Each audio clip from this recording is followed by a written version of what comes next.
السلام علیکم ورحمۃ اللہ وبرکاتہ جی حضور ہادی ملت آپ کے بارگاہ میں ایک سوال ہے کہ ایک شخص ہے، اس نے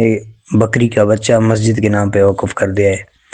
تو دوسرا جو مسجد کا متولی ہے یعنی جو مسجد میں کام کراتا ہے،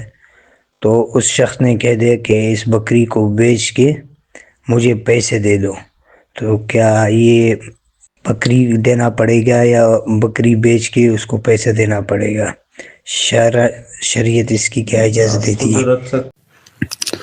السلام علیکم جی، بکری کا بچہ مسجد کے نام پر وقف کیا مطلب؟ یا مطلب یہ ہے کہ جو مسجد کا متولی ہے اس کو دوں گا، یا مسجد کے خدمت گزار ہیں ان کو گوشت دوں گا؟ اگر دماغ میں یہ بات تھی کہ یہ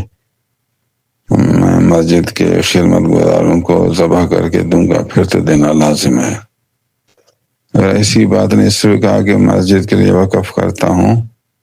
تو پھر یہ بکری مسجد کے لیے وقف نہیں ہوگی، پھر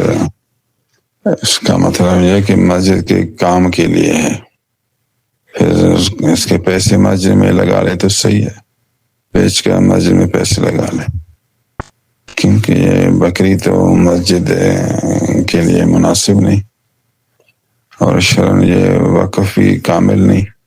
کیونکہ انسان کی ملکیت نہیں کر رہا، یہ مسجد کے نام کر رہا ہے،